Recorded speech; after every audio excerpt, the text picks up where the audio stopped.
Hello and welcome to another randomized gaming TruePlay. Today on randomized gaming we're going to be playing through the Capcom arcade game Alien vs Predator.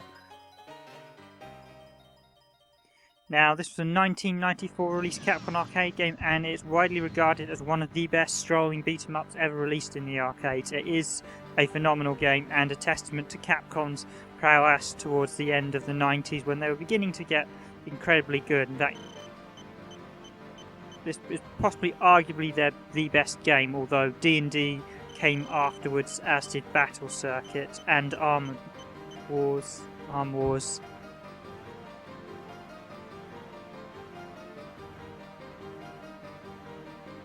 The largest city on the West Coast has become a living hell. Now, a little tidbit here, in this next sequence in the intro, you can actually see the Forgotten World cover art in the TV screen as it's flashing away. It's really hard to see it there. That's actually the Forgotten World cover art. Again, that's a really obscure reference.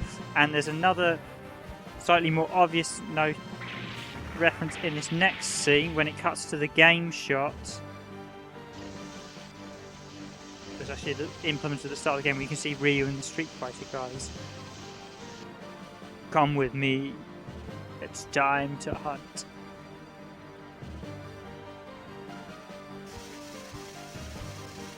And there's some great use of the Alien and Predator logos there. I should point out this is reputedly based on the comic book version that Dark Horse Comics did originally. Yep, there we go. If you look in the top corner now, you get Street Fighter and Ryu's back. The very, very subtle and quick references. So you've got two Capcom games, succession, quick reference. You've got Forgotten Worlds in the background there, and you've got Street Fighter background there.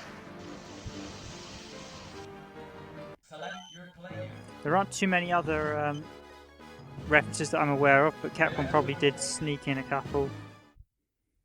This is round one, City of Despair, and straight off you see exactly the action. Like, unlike a lot of the other scrolling beat 'em ups, you don't just get the basic attacks, you also have a gun move, which if you ever watched anyone playing this in the arcade, they will exploit that gun move in order to perfect the game, because that move is basically a lifesaver. Your characters also have quite a hefty variety of moves as well for you to use, so it's far more fluid and you've got a lot more choice of how to combat the enemies, unlike games with Final Fight where you only really had punch and special, whereas this one you've got a whole selection. And we've got Super Magazine there. They are basically another thing that you can grind out. Super Magazines allow you to shoot your gun constantly for 10 seconds. So whenever you pick them up, you just rapidly press the shoot button. Normally, the minute you press it, your shoot bar will drop. If you press shoot twice in quick succession, it will cause an overheat, so you have to usually let it recharge. They didn't follow us in. Where's the light? Should be trying to do that in a Predator-style voice. Interestingly, this boss actually reminds me of one of them from Konami done by Aliens. And I should say, seeing as I'm already chatting away, I'm Random Gamer Riven, and I also have Random Gamer Dragoon with me, who also did this playthrough. Yes, I'm forgetting our introductions, but as you can see here, we have both played this before quite a few times in the arcade. The furthest I've ever got is actually the Alien Queen without dying. That's the first Alien Queen battle. As you can see, we pretty much defeated the Chrysalis with blinding speed. Anything you want to share with us in a minute, Dragoon? He says no as he points away, you know, sort of exasperated thing. This is an iconic beat 'em up, as I said. This is one of those games that a lot of people have been asking for years for Capcom to re-release. Unfortunately, it, like a lot of Capcom and Konami scrolling beat 'em ups, are basically stuck in a licensing limbo due to the fact that so many of those great arcade games that we all loved from the 90s used licenses, and basically Capcom just don't really want to go through the hassle of sorting out the licenses for release. Because for something like this, they would actually, at the minute, as I'm talking in 2014, they would need Sega's agreement in order to re-release this on top of Fox's as well. And they may even need Dark Horse if they used any comic book elements. So it's a bit of a legal minefield. Same stuff like Cadillac and Dinosaurs, Punisher, which again Marvel, Warriors of Fate, or Heaven and Earth Warriors 2 as it was known in Japan. Another great strong beat 'em up. Again, that was, although that's based on the Romance of the Three Kingdoms era in China, it's based on a manga based on that period, and the same with the game Battle Circuit. That one is also based on a manga. The only one that I'm not sure about is Arm Wars in recent years. I think I pronounced it Arm Wars, Pro Gears. Basically, another great, the mech one, the precursor to Cybots. That one's another great one. That one, as far as I'm aware, is a Capcom only one, so they could re-release that one without too much hassle. But they've never done so.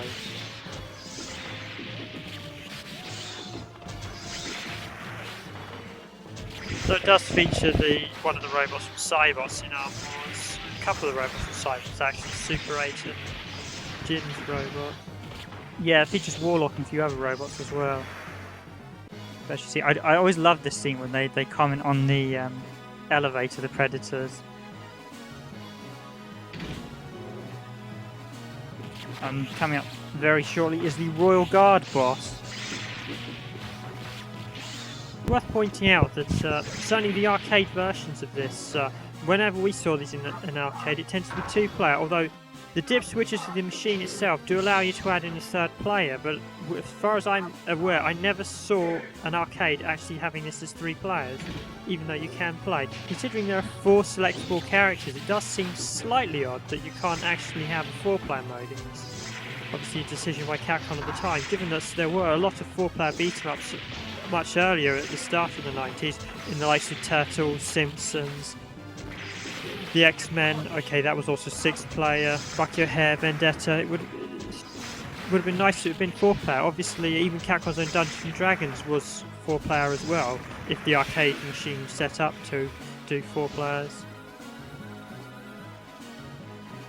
Yeah, Capcom had a weird thing about 3 players. I mean, Knights of the Realm was only 3, but I'm not entirely sure. Maybe it was something to do with the amount of arcade people that generally played 4 players. I'm not sure. I know myself, it always felt cooler when you had 4 people playing an arcade machine. Not that it ever happened too often, but general as a rule, it was 4 players in the scrolling beat 'em up, and I think that's where a lot of the fun came from. You and a couple of mates just whacking the hell out of everything. Now, I must admit, I don't know about Dragoon, but every time I ever saw, majority of players in the arcade always used to play as the Predators. I think their range attacks and their gunshots were just better than human players. That's saying I've seen some very good human players, and there are plenty of videos on YouTube of people finishing the game on 1 life, but it does take a few tweaks and interesting tactics to try and beat this. This is actually the Razor Claw boss. This is actually one of the harder bosses in the game. It's surprisingly fast. It's also the only boss that's not re-fought, at least from what we saw. I don't know whether it's re-fought in 3-player mode, but in 2-player mode, it's one of the few bosses you do not re-fight. In the Razor Claw, when I first started, this boss used to give me a lot of trouble in the arcades.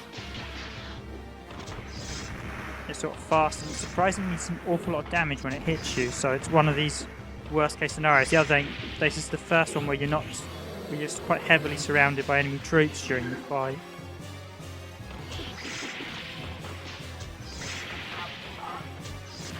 So yeah, you'll notice we're using a lot of the gunshots. The big thing with the gunshot is you can use it to juggle the enemies, as you see there. In fact, if you're really good in 2-player and 3-player, you have the advantage where you just constantly juggle the enemies so they just can't get back up.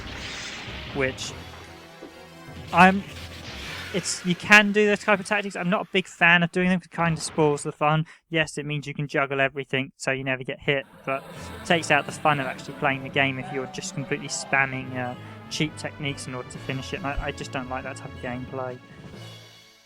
The only thing I will say about Alien vs Predator is really, really good cutscenes direction. I did find it drags on a little towards the end. The last couple of levels are a tad over too long, and it looks like they kind of run out a little bit of steam towards the end as to what to do, and they don't introduce new troops after about halfway, so you basically end up refighting the same enemies. In fact, they don't even need to give you a unique final boss at the end. It's a boss you previously fought, so it's a little bit underwhelming in that respect. This is actually the only level where you're riding on the APC, and this was a nice alternative when you're actually in the arcade.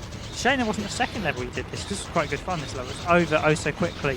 Indeed, the boss, as you can see there, the lower health bar rapid shooting range, is actually just a normal trooper, the Acnoid, which we fought previously in the previous level. So it's kind of a weird boss actually. I think it was just purely a thing to make it so the level doesn't end straight away. I should point out at this point that I am the Predator Warrior, the silver one, and Dragoon is the Predator Hunter. But I must admit, I did pick the character I always used to play as in the original arcade. I wasn't a big fan of the human characters.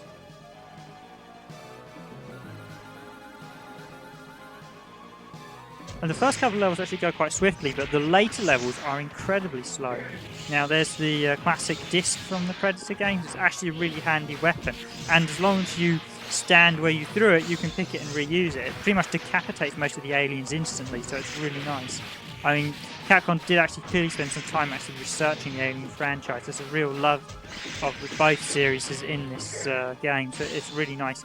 And ironically, a lot of early Japanese video games were based on films, so this is kind of the ultimate pastiche, where in one of those few cases where they actually got to make a game based on some of the classic films. Contra, for example, was based on the Alien film, but because it didn't have the Alien license, they couldn't call it Aliens, although ironically Konami did later get the Aliens license. There's a few other games as well, certainly where you'll notice subtle cameos and artwork similar. Indeed, there's quite a few games where they pastiche the original artworks and whatnot as well. Now, you see these Smasher aliens. I actually really, really hate these ones because these are a complete annoyance. They run at you really heavily and do a lot of damage, and they run at you quite quickly, and quite often they actually go through your attack, so you've got to be careful.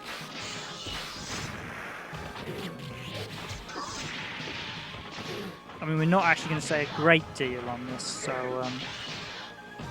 I mean, I think the game's fairly self-explanatory. There's a huge range of moves, though, and as you can see there, one thing I think Dragoon didn't do was he wasn't spamming his gunshot quite as much as it should have been, because really you should be spamming your gunshot constantly, especially when they go down.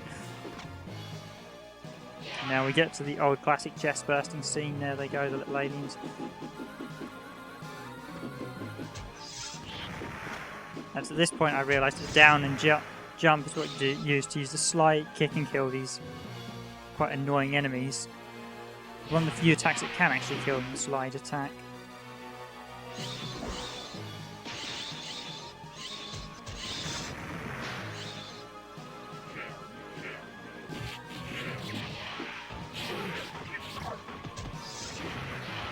Yeah, I mean, one of the things that does set this apart from a lot of the earlier scrolling beast monsters is the range of moves the Predators and the other player characters have. You'll often see me do a sort of dragon punch attack. That's done by basically doing a down-up motion, and then you pull it off there, it does a dragon punch. It does quite a bit of damage, and it slides into the enemy, so it's a good way to get enemies airborne and off the ground. There's also a roll attack, which I don't actually do throughout this playthrough, but it certainly adds depth to the earlier games. I mean, Dungeons & Dragons carried it on, where the characters added in a lot more manoeuvres, giving the player more versatility in the moves they can do, and obviously their ability to deal with different attacks. Games like the Turtles and the Simpsons, you basically had about 3 or 4 attacks, and for the bulk of the games, you basically, to win them, you need to plane drift, which is basically you hit the enemy above plane they're on, so you have collision with them, but they don't have collision with you.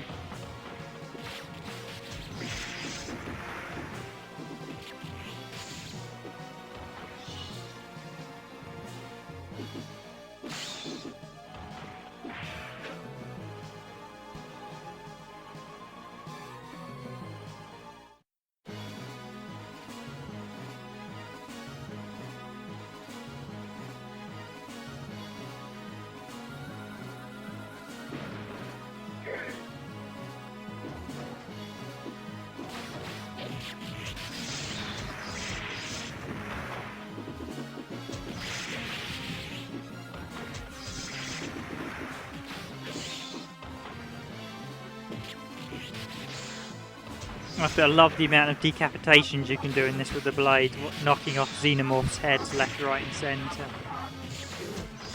And admittedly, I don't think the acid blood ever really comes into play. I know in the actual films they have acid blood, so they burn through things, and so but pretty much you don't need to worry too much about as a Predator. You basically just slice everything apart with your huge blades. I mean, the huge versatility of moves does make this game far more enjoyable than something like the early ones, such as Final Fight, which I always found Final Fight a bit dry because it was very, very repetitive. I think I much preferred Cadillac and Dinosaurs. I felt Final Fight in the arcades, I just felt wasn't as good as some of the earlier Konami efforts, such as the both Teenage Mutant Ninja Turtle arcade games and The Simpsons. I think a few of Konami's games started to wane towards the end. Their early ones were really good. Whereas Capcom, I felt their earlier scrolling beat-em-ups weren't a patch on their later ones, which were vastly superior in terms of gameplay style and design. I mean, yeah, the technique that you can really use to hammer all the enemies, which I didn't use too well to great effect, and as Dragoon was explaining, I think some people call it X and Y planing, where basically you stand above or below an enemy, and certain enemies, depending on their attack animation, you can hit them if you're above them or below them before they can hit you. It does work both ways, so it is a case of a little bit learned experience, and often you've only got a frame or two of animation before they'll come down and be able to actually hurt you. But if you really want to go for a sort of perfect run without losing a life, or even if you're mad enough to try for a no damage run, X and Y planing really is the vital tool. The additional movesets in this also enable you to, I mean, yeah, you can spam attacks. But I think this is also, as one thing you were saying earlier, this is probably the first surprisingly long level, and I think by this point you're getting a tad bit fed up with the aliens. And notice I did feel the variety of aliens could have been spruced up a bit, because although you see you see quite a hefty variety early on, such as you get the Raw Guard, the Chrysalis, and the Razor Fist, and after that it kind of calms down and you don't see much more else other than that. I think it's probably the only downside is there is a lack of enemy variants, unlike some of the Konami games which kept the enemy variants fresh right up until the end.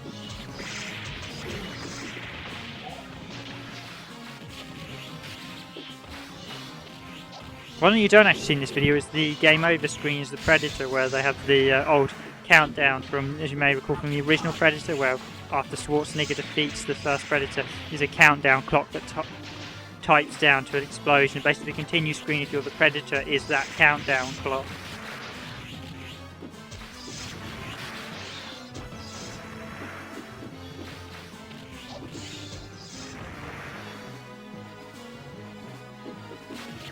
I think the Stalker's loosely based on the dog alien.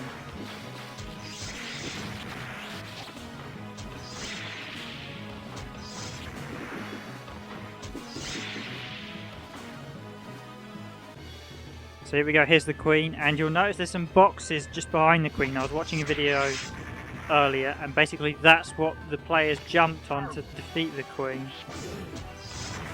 Oh wait, no, that's... The video I was watching is the Japanese version. Oh yep, they are there, basically. Yeah, I think we just smashed the boxes. Yeah, we smashed them. But yeah, you apparently can jump on those boxes, and I just watched the video of the guy jumping on them and then just hitting the alien Queen to death without her being able to attack you. The other thing you'll notice is there's a great... You can pick up weapons off the ground, such as the pulse gun and the smart rifle, which you haven't seen but appears later, which are other classic alien weapons from the films, and it's great to see that kind of love in this franchise.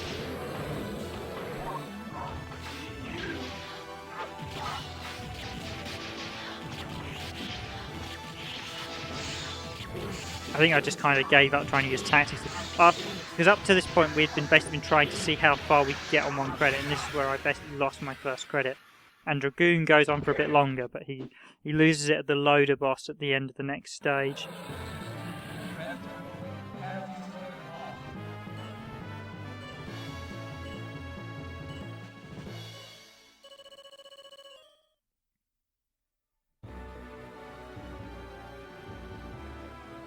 I think we're over halfway in terms of level design from this point. We've got 5, 6, 7, 8 I think left, and basically you'll now notice from the clock that the rest of the game is like double the length of the first 4 stages.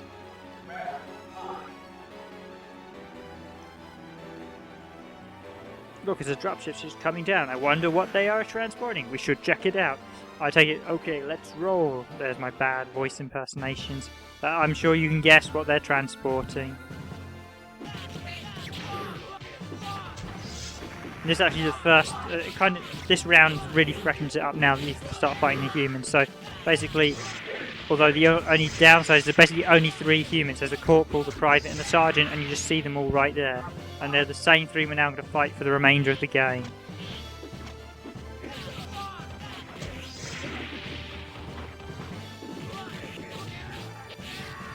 Actually, the gore's kind of lacking from the humans. You can't like slice their heads off as you can with the aliens.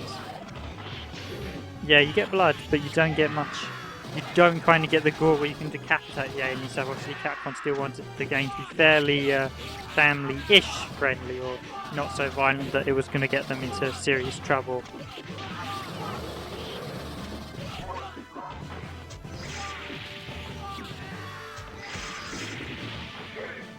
And there's a first instance of the smart gun as well. I think that's a smart gun.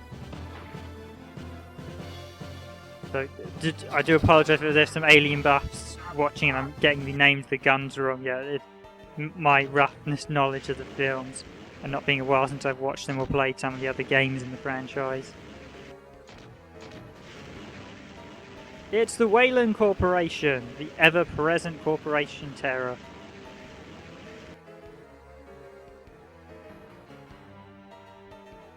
Surprised Ripley hasn't blown up the whole corporation yet. She must have been getting fed up with them based on about the 5th. Seems we're headed towards a possible 5th Alien film, so... Just like, no Ripley, just blow up the corporation, get it all over with.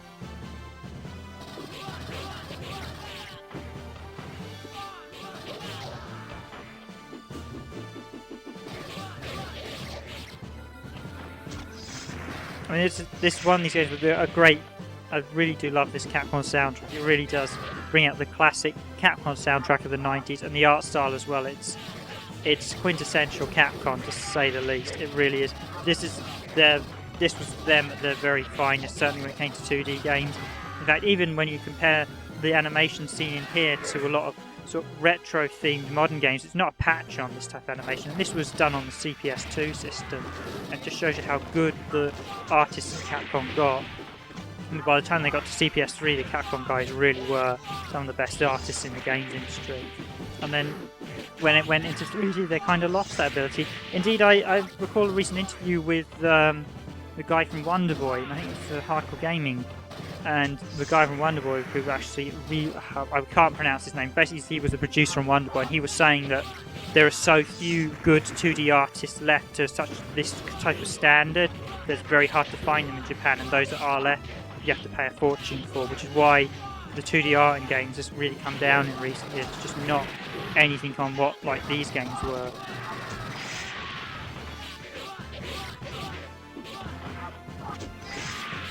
I do think it's an overuse of guns at this point. Basically, you can just spam guns spectacularly.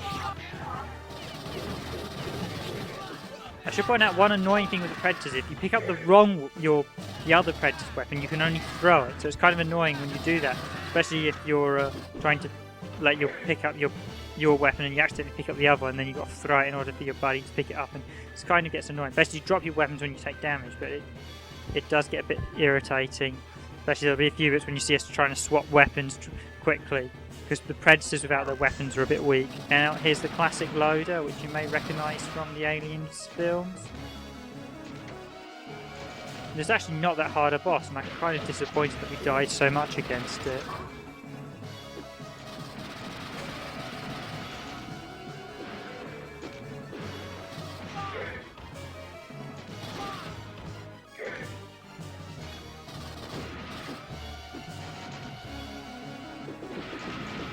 There's some nice little... I think a few bits there I managed to get wide playing this boss, so you can see I was able to get just that right sweet spot where I could hit him and he couldn't hit me. It's not actually that hard a boss, it's basically a straightforward. The minute he gears up his arms, he then... Yeah, again, I'm getting in there with the wide play. You can see when he's going to attack, so every time... He's basically he's really heavily signposted, and I can't believe we actually died as much as we did against him, because he is really heavily signposted. Which is actually a good thing in design. You want an enemy to have signposted moves. There's nothing worse than having a boss fight where you've got a load of unsignposted moves that you can't do anything about. Dark Souls 2, for instance, brings to mind a really badly designed game in comparison to the first Dark Souls, but I'm not going to go into that discussion just yet. But that's a discussion if I ever come to reviewing Dark Souls 2. Yeah, it's not a patch on the first game. And ironically, Capcom's Monster Hunter is what basically Dark Souls is based on. And Monster Hunter is of course inspired by some of the guys who played this and Phantasy Star and various other games.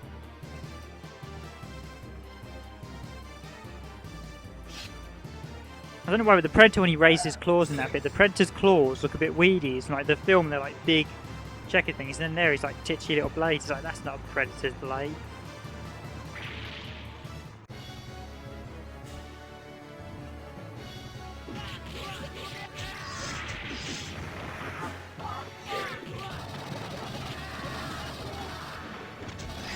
I like how the Predators can eat pizza and burgers. It's like, obviously they enjoy human food as much as we do.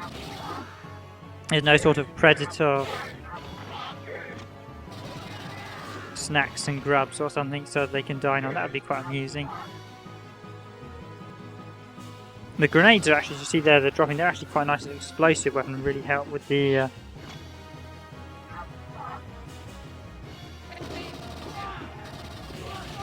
dealing with the smaller enemies.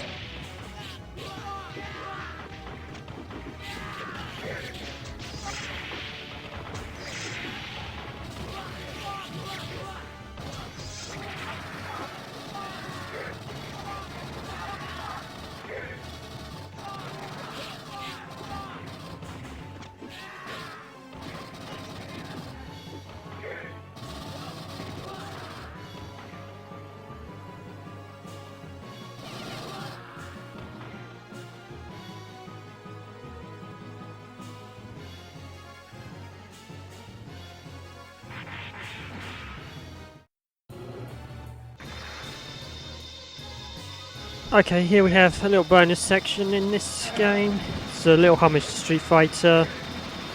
So you just smash the lift and hopefully you break it before you get to the top.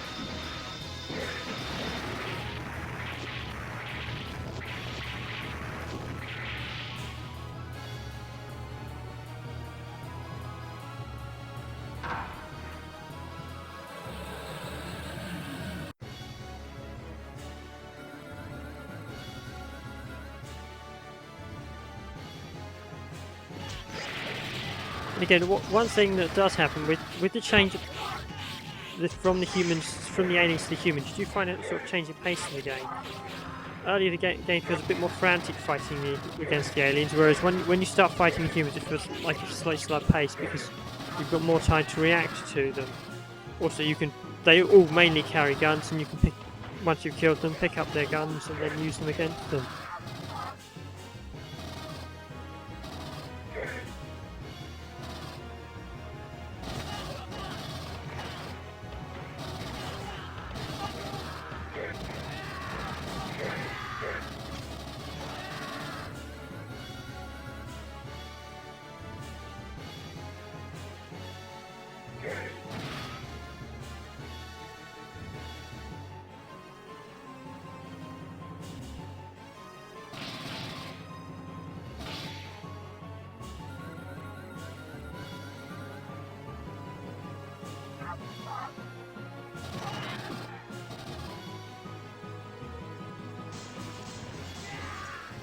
Here we go with another little story section. And that guy dies from what appears to be a bloody nose.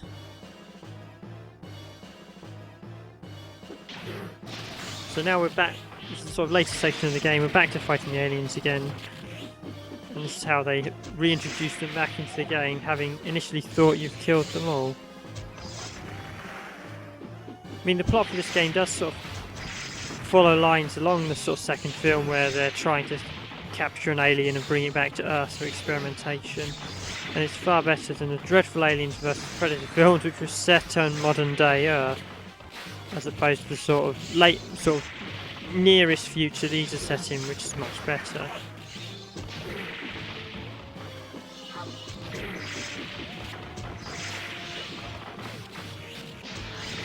Yeah, one thing I was just going to mention is that the Alien vs Predator as a whole, I mean, I sometimes quite often refer to as aliens.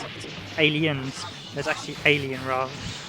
But basically, the series as a whole has done pretty well. I mean, when you look at the amount of good games that have been to the franchise, yeah, the recent Sega outings have been fairly poor. But when you the original Jaguar game and the 2 Rebellion PC shooters were very, very good. So Dragoon is correcting me there, saying one of them was Monolith. Well, certainly some of the better outings. I think that the recent stuff has been quite poor, and I know there is a horrendous beat 'em up on the Super Nintendo, which we do actually have, and that's also available for random draw. And in comparison to this game, that game is, one word, diabolical.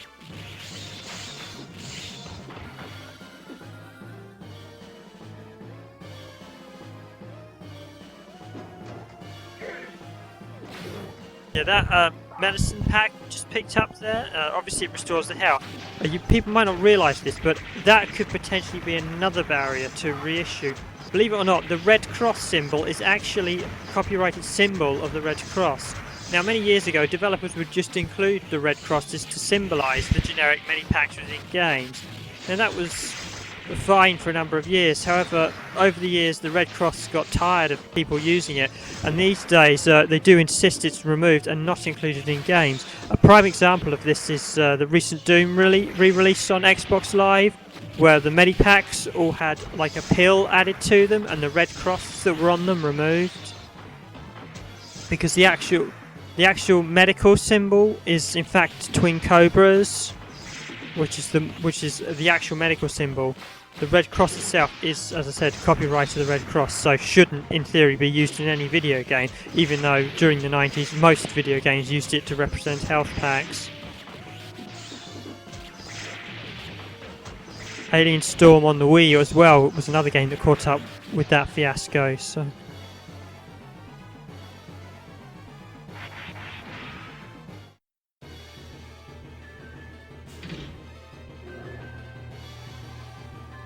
This is the point where we fight the predators and see them talking in the predator language. At this point, we've actually introduced all the bosses in the game. The remaining bosses are just previous fights with the previous ones, and it does make you wonder, perhaps they ran out of ideas a little, Capcom? They seem to stop introducing new bosses at this point and instead give you, the player, the ability just to fight yourself, basically. In fact, the only thing you didn't get a chance to fight was the 2 Marine players. Surprising there wasn't mad androids that were sort of versions based on the Marine players, and then you would have completed the entire set. But that's not the case. You do get to fight the Predators, though. And this is probably one of the harder battles in the game. Yeah, this is, I mean, it literally is just the Predators without their masks, so it's kind of like fighting yourself, really. It's almost like a mirror match. This is quite slightly annoying because when you notice when they jump up on the bars, they then shoot down with their tri-cannon shot, so then you've really got to watch out and jump around correctly. But it's not too hard if you know exactly what you're doing. It's been a while since I've actually played this, so I was a little bit rusty at this point.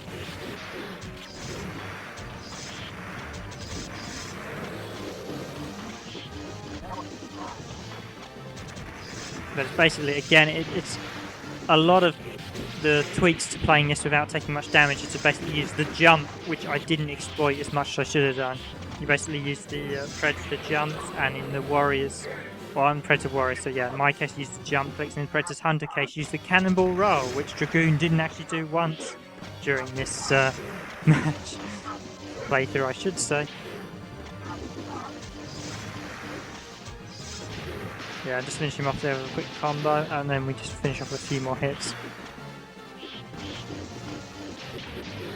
And with the down shot again.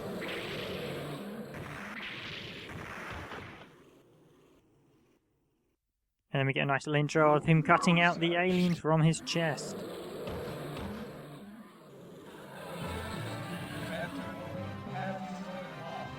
Interesting, this is one of the few bosses where you actually basically get a mirror match. I don't know about 3-player, but in 2-player you get 2 predators. In 1-player you only fight 1 predator. One thing people will notice, these cutscenes are basically the same artists as the guys who did the Dungeons and Dragons cutscenes because they look identical. Have you never played Dungeons and Dragons Tower of Mysterious? or Dungeons and Dragons Shadow of Mysteria and Tower of Doom, I highly recommend the pair of them. Now, this is the last mission. I should say this mission is basically 20 minutes long. It's really, really long, and it's kind of the only bit in the game that feels like Capcom were just overextending it, possibly to try and squeeze as much money out of would-be punters before the ending. As Capcom, as one thing that has to be said about arcades, you always have to remember that they were designed to try and get as much money out as possible. So while you wanted the player to be able to progress relatively far with their first credit, you wanted the subsequent second and third, you want them to pump more money in, because that way the game gets harder, and at this point they really want to get to the end so they're hooked on the game. And that's basically the arcade is. You draw them in with a nice easy couple of levels and make the game harder so that they're pumping in credits, and that way they play to the end, and that way the arcade owner gets lots of cash. It didn't always work, but in some cases it worked very well. One thing I was going to mention, we haven't mentioned this till now, the arcade hardware, this is a Capcom CPS2 system. The bulk of Capcom's games in the mid-90s were on CPS2. Street Fighter Alpha, I think Super Street Fighter 2 Turbo X was the first game to use CPS2. Prior to that they used CPS1, and obviously later on they developed CPS3, which only used a couple of games. Street Fighter 3, JoJo's Bizarre Adventure, Warzard. Those are about the only games that use CPS3. Surprisingly, Capcom themselves didn't actually like the CPS3 hardware that much, as it was quite buggy. Indeed, with an interview with Sega Saturn magazine at the time, they said this. And in fact, whilst they never, as far as we were aware, never released any games for it, they did mention in an interview with Sega Saturn magazine they had developed CPS4 hardware, although it was never marketed by all accounts, and as far as I'm aware, no games was ever released using it. So. Yeah, it does make you wonder what Capcom could have done with the CPS4 hardware if they had actually released it. I mean, CPS3 they were doing some very impressive results, so I mean, I'd really love to have seen a CPS3 scrolling beat 'em up, but the last scrolling beat 'em up they did was, well, the last one in the arcades that I'm aware of was Battle Circuit, and that was in '97, and that was on CPS2. I think that was one of the last games on CPS2, although I'm not actually sure off the top of my head what was the last game on CPS2, but it's certainly... Dragoon's just suggesting Marvel vs. Capcom, which is certainly one of the very last games, because that was 99, I think? 2000? I can't actually off the top of my head give an exact date, but sort of in that region. I think 98 to 99, 2000 would certainly be the last. And indeed, I know Capcom at the time did say, as Dragoon was saying, basically they weren't overly keen on CPS3. Although CPS2, if any arcade collector out there, has a notorious suicide issue where basically the battery dies on the board, and at which point it then wipes the memory clean, and in which case it actually kills the game and erases the game on the board. So that's a really known dangerous issue with actual hardware, is that you have to replace the battery. Now there's now a few tricks to permanently having an alternative, removing the battery and replacing it with flash RAM, but basically if you've got an unalterated CPS2 board, you need to watch that battery, because if it dies you need to replace it, or else you're not going to have a game anymore. I mean, again, just to say we are actually playing this on MAME, I would love to be able to say I own an arcade board, but they're so hard to come by and just so expensive, and you need the space as well. Each arcade board is the size of a small console, so if you suddenly got an arcade collection of about 10-15 games, you've got a big collection. And that's not if you decide to collect them with cabinets, in which case you need a basement or a small mansion to store them in.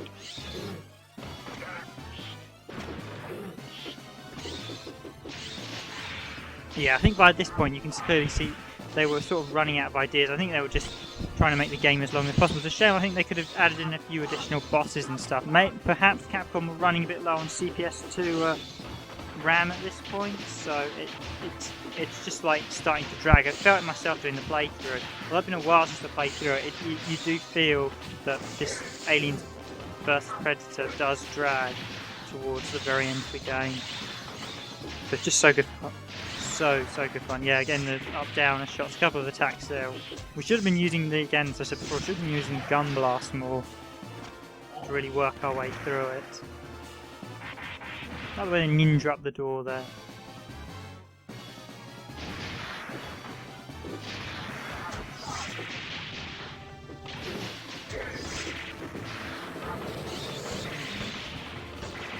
That's the rocket launcher, I think that gun. You don't see the rocket launchers too often, but it's by far the most powerful weapon and good fun to blast the aliens to bits.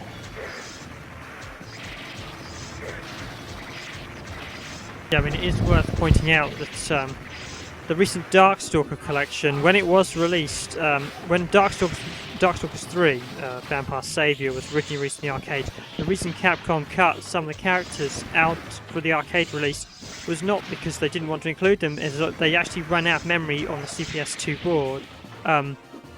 I'm not sure the exact amount of memory, but it's only got a finite amount of memory, and you can exceed it with the amount of graphics. Now, it may be a case, certainly with the later stages of this, they reused quite a lot of the assets from earlier in the game, so it's potentially possible they'd actually run to the limits of the arcade hardware, and were essentially recycling game elements just to extend the game. And indeed, when one of the irritating things about the Vampire collection on Xbox Live is because it includes the arcade ports and not the home ones, you're effectively missing 3 of the characters, and that didn't sell very well, and it's not surprising because any Darkstalker fan will have bought in the past the Sega Saturn version, the Dreamcast version, the PS2 version, or even the PSP version. All of those are superior versions of the Darkstalkers games to the actual arcade port. Even we ourselves didn't buy them, so I think we've got the PS2 version and the Saturn version and the Dreamcast version, but we didn't bother buying the Xbox Live version. So what does that say about the port itself? Not much. Yeah, I think part of the problem was a lot of the Iron Galaxy ports have been quite subpar, mainly because they've been US-led, which is a big problem. Any US product tends to be done on the cheap, I've noticed, and certainly Capcom US possibly don't understand the history of the product and the games. I mean, case in point being the Dungeons and Dragons version, which is quite interesting because I directly compared to the Sega Saturn one, and what I noticed is, although the Xbox and PS3 version is in English, is actually running at a slower frame rate than the Sega Saturn home port, which is an embarrassing statement that a 1994 console game, 1994 released console has a better port than the 2013 release or 2012 release for the. So it kind of says something about Iron Galaxy's code, which was not too impressive, to put it mildly. In fact, Capcom Japan was so unimpressed that they decided to release the Dungeons & Dragons collection themselves, but they redid the port themselves and actually created a port better than the original Sega Saturn port with a whole host of additional options. Now, what's really irritating is, this is bizarre, is that you actually have Dungeons & Dragons collection, and that the European and West and American release is a totally different release compared to the Japanese release, which is 100 times better. And it's actually embarrassing to Capcom that they didn't talk to one another and say, well, this port's so bad, we're going to do our own version. Because as a D&D fan, I'd have much rather preferred we just got the PS3 port rather than the rather subpar US Western release done by Iron Galaxy.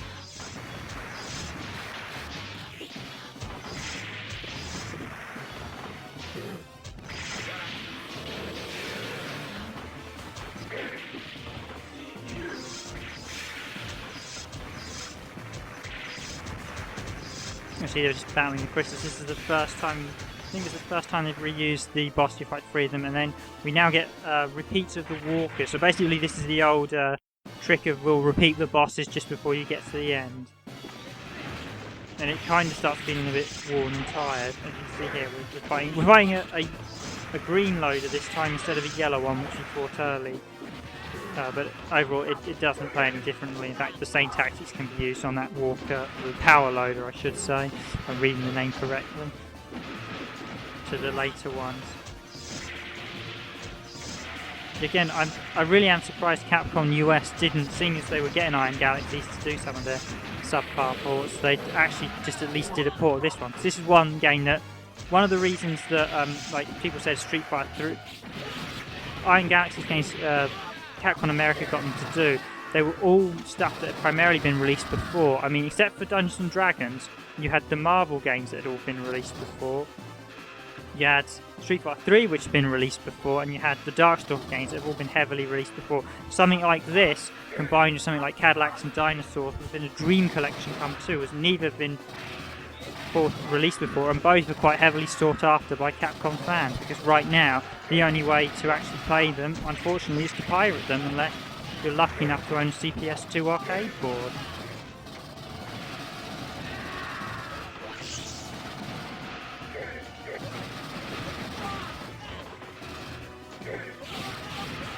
I mean, it's a sad testament that Capcom have kind of forgotten about this great work they've done. This is such a good game. I would buy this in a heartbeat if they released it tomorrow. But I just can't see a release anytime soon.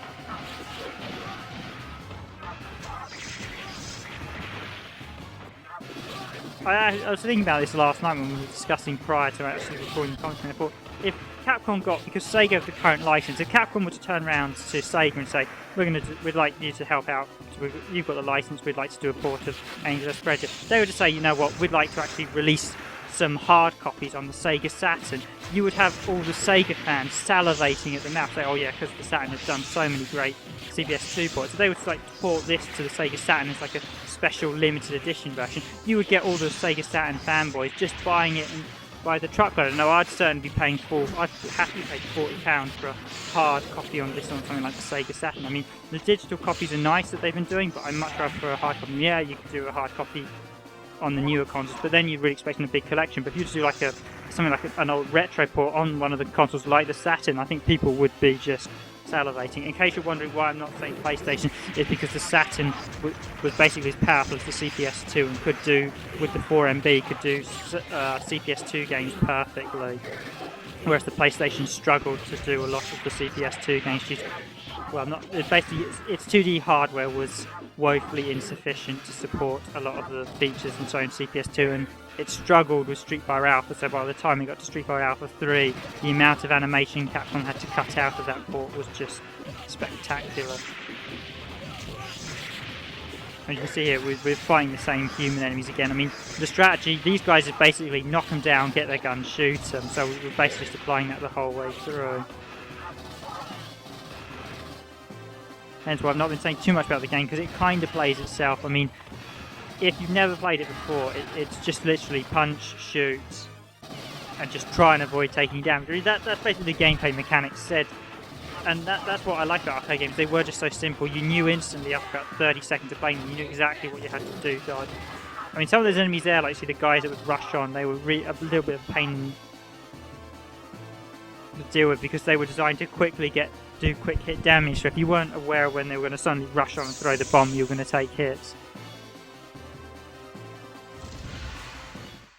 I mean, one of the things that has disappeared with the arcades, you didn't get instruction manuals, you just played the arcade and you learned within about 10 seconds how to play the game. These days, in tutorial-led games, you get these ridiculous scenarios where you get a sort of 15-minute trainings. I mean, the recent Dragon's Crown on PS3, there's quite a heavy tutorial section at the start of the game for what is essentially a scrolling beat-em-up. It is just not needed. Imagine if Aliens vs Predator, this game, had a 10-minute tutorial at the start. You can jump as the Predator by pressing A. You can attack by pressing B. You know, you can move the Predator around by moving the joystick. It's a ludicrous scenario, and it just shows the sort of unnecessary ways in which game developer has moved forward. I mean, there was always some argument for tutorials in game where you had more complex games. Free Space 2, something like X-Wing. Those games which had a vast amount of controls, Theme Park as well, where you just gave the player a base idea overview of the game. But in a lot of modern games, certainly FPS shooters, you don't need tutorial sections, as the games themselves are fairly self-sufficient. So you understand how to play them right from the get-go. I mean, one FPS is not that much different from the others. Just on that point, just actually about Dragon's Crown, I know one of the lead designers on Dragon's Crown was actually one of the main Capcom guys, and I think he did actually work on the D&D game, so he would have certainly seen, if he didn't work on this, he would have certainly seen this in development. So it's kind of interesting how they went for that bizarre tutorial driven in Dragon's Crown at the start, which actually ruins the first sort of hour. You have to really get out of that tutorial-led section to before you can actually really get into game. And even more bizarre is the fact you can't actually get to the multiplayer in Dragon's Crown till you've finished the game. Now, could you imagine that in an arcade if you're playing, and said player 2 can't join in till at least one player 2 and 3 can't join in this game till player 1 has finished the entire game once. I mean, people would be going mad. The arcade owners would be going crazy. They'd be like, why can't player 2 and 3 join in? What do you mean someone's got to finish it first? I mean, that would be absurd. And there's a few absurd ideas in it. It's a shame actually that it was done by a Capcom guy, because it shows you possibly there's been some bad decisions there. I mean, I can't say who's responsible for those bad decisions, but Dragon's Crown is a game that does play like a fantasy version of the older Capcom games. And it is actually, if you like scrolling beat 'em up, I would highly advise, you're watching this and thinking, oh, I'd like to play a scrolling beat 'em up, then I would highly advise you to pick up Dragon's Crown on the PS3. It's actually a very good game. Though there was some criticism for it for the over-sexualization in the art style, which I think did have a relevant point, due to the fact that certainly Dungeons & Dragons had female characters, but there certainly wasn't an over-sexualization in that game. The art style in Dragon's Crown is a little bit unnecessary and purely designed to appeal to 12-year-old boys in some cases, which doesn't really suit the sort of fantasy game it's designed that it imitates. The fact that a game made much earlier, the Dungeons & Dragons Shadow of Mysteria.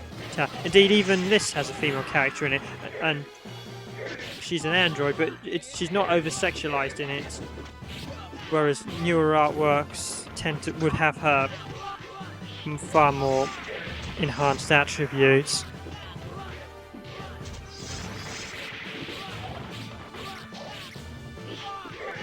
Yeah, I might actually give this another world at some point, so we can actually see if I can test my metal. And actually, I would actually like, this is probably one of the many games that I've played through over the years that I would actually like to be able to one credit clear.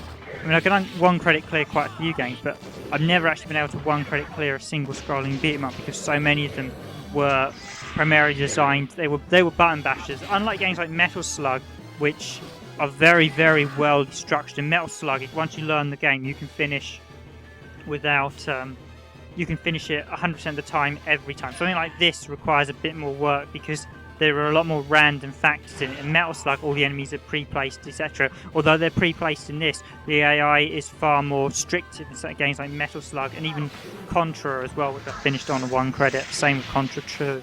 So some of them, generally it's easier to finish a game where everything's a lot more preset and planned, whereas this is much more, the AI is far more adaptive, so it's much harder to finish. Now, as you can see, this is actually the final boss. Again, it's just a repeat of the Alien Queen boss from before. The only difference is that it can move around now, and you get Chrysalis and all the other fairly nasty aliens coming at you in this final battle. So that's a bit of a disappointing, although the satisfying way it kills the alien commander is quite good. The human commander is quite nice. Watching as the Alien Queen skewers him and then bites him in half. It's quite amusing. I should actually say I watched a few other videos on how to dodge that tail attack quite easy, because you'll see me get hit by the tail attack very shortly. I was slightly annoyed when it happened. I was like, oh, I should have dodged that. But actually all you got to do is stand with where the alien tail is, and basically it can't actually hurt you then. Or stand directly behind it or in front of it. Or should actually basically level with it. If you stand directly in front of it, it will hit you. As you can see here, that's basically the last glass of the Alien Queen. It is a bit of an underwhelming final battle. There's a lot more satisfying games like Dungeons & Dragons, far more satisfying conclusions to the end. But it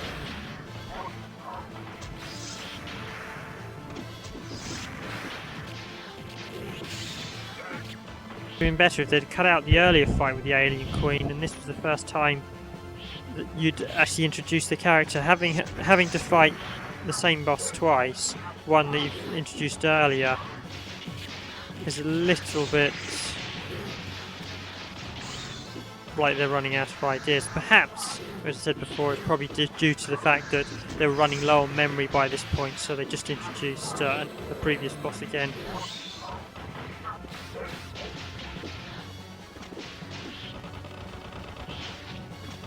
one thing for sure, it's certainly a satisfying feeling when you beat the Queen. I mean, I do actually really like the Royal Guards and Chrysalis aliens. There's some nice variety. I really like the design of them. I know they're not used in like the films, but I really like the design of them. Same with the Razor Fist. I much prefer the design of them because they've got a bit more colour and a bit more variety. And I'd love to see sort of them appear in sort of the Alien films and stuff, or even the Predator film. As you said before, the Alien vs Predator films are terrible. The first one's bad, the second one is woeful. I've not actually seen the second one, but Dragoon has, and he assures me it's absolutely woeful, to put it mildly. But here we come to the conclusion. In fact, this game has a better storyline than the film. Again, we've got the characters. Again, it's just a nice touch. I mean, they are I should say the Japanese characters, the human characters with a slight anime look to them and feel, which it's kind of the traditional Japanese look at the time. That's quite nice because you don't tend to see that mix of cultures. The Predators and Aliens tend to be sort of westernized scenarios. It's kind of nice to see sort of more Japanese-led design into them. And there's the ending. It has a nice little sort of to be continued thing at the end. Well, kind of like you're seeing the ending, about what I'm saying, but there's something like they kind of set up for a possible-ish, maybe a sequel or something. But I mean, one little thing, that little spacecraft you see them ejecting out of is a little nod to Aliens, because it's the same as the escape pod Ripley's found at the start of Aliens. Yeah, as I said before, there are quite a few nods to both films. So Capcom clearly had a lot of respect for the film, which is interesting because it's probably more respect than the people who did the second Alien vs Predator film, which was really horribly uncanon, such as stuff like the Predator and the Predatorian's about the only thing that's supposedly true, that because the alien, the xenomorph as it's called, is supposed to take on the form of the host that it's injected into. Special thanks, Pooh, Atkamin and Tom. Yes, that's the character calls himself Pooh. That is quite amusing. And there we go, against the aliens have defeated, we are victorious. Yay! But the Wayland Company will come back. Yep, the Wayland Smithers. Okay, this is it for Randomised Gaming. We are concluded, so all the best, and we'll see you in the next TruePlay.